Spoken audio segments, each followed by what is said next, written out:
নমস্কার। জীবনের কঠিন সময়ে যখন আমরা দিশেহারা হয়ে পড়ি, তখন শ্রীমদ্ ভগবদ্গীতার বাণী আমাদের আলোর পথ দেখায়। আজ আমরা জানব শ্রীকৃষ্ণের এমন কিছু উপদেশ যা আপনার জীবন দেখার দৃষ্টিভঙ্গি বদলে দেবে। শ্রীকৃষ্ণ অর্জুনকে শিখিয়েছিলেন যে সম্পর্কের মূল ভিত্তি হওয়া উচিত নিঃস্বার্থ ভালোবাসা এবং কর্তব্য, কোনো মোহ বা স্বার্থ নয়। আপনার জীবনের সম্পর্কের উন্নতিতে গীতার এই 4টি শিক্ষা দারুণভাবে কাজ করতে পারে। 1. প্রত্যাশা ত্যাগ করুন। গীতার মূল মন্ত্র ফলের আশা না করে কাজ করা। সম্পর্কের ক্ষেত্রেও এটি সত্য। আমরা যখন কাউকে ভালোবাসি বা কারোর জন্য কিছু করি, তখন বিনিময়ে কিছু পাওয়ার আশা রাখি। এই আশা বা প্রত্যাশা যখন পূর্ণ হয় না, তখনই সম্পর্কের অবক্ষয় ঘটে। শিক্ষা: বিনিময়ে কিছু পাওয়ার আশা না করে কর্তব্য পালন করলে সম্পর্কে শান্তি থাকে। 2.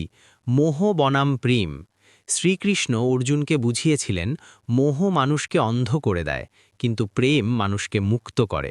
মোহের কারণে আমরা মানুষকে নিয়ন্ত্রণ করতে চাই, যা সম্পর্কের জন্য ক্ষতিকর। শিক্ষা: প্রিয়জনকে নিয়ন্ত্রণ করার চেষ্টা করবেন না, বরং তাকে বোঝার চেষ্টা করুন। 3. অহংকার বর্জন। অনেক সময় ছোট ছোট ভুলের চেয়ে বড় হয়ে দাঁড়ায় আমাদের অহংকার বা ইগো। গীতায় বলা হয়েছে, বিনয়ী একজন মানুষের প্রকৃত ভূষণ। শিক্ষা: আমিই ঠিক এই জেদ ত্যাগ করে যদি ক্ষমা করার মানসিকতা তৈরি করা যায়, তবে যে কোনো কঠিন সম্পর্কও জোড়া লেগে যায়। 4. ক্রোধ নিয়ন্ত্রণ। ক্রোধ থেকে মানুষের বুদ্ধি নাশ হয়। রাগের মাথায় আমরা এমন অনেক কথা বলে ফেলি, যা প্রিয় মানুষের মনে স্থায়ী ক্ষত সৃষ্টি করে। শিক্ষা: সম্পর্কে তিক্ততা এলে চুপ থাকা বা নিজেকে শান্ত করা শিখুন। শান্ত মনের সিদ্ধান্ত সবসময় সঠিক হয়। গীতার এই শিক্ষাগুলো নিজের জীবনে প্রয়োগ করার চেষ্টা করুন। দেখবেন জীবন অনেক সহজ হয়ে গেছে।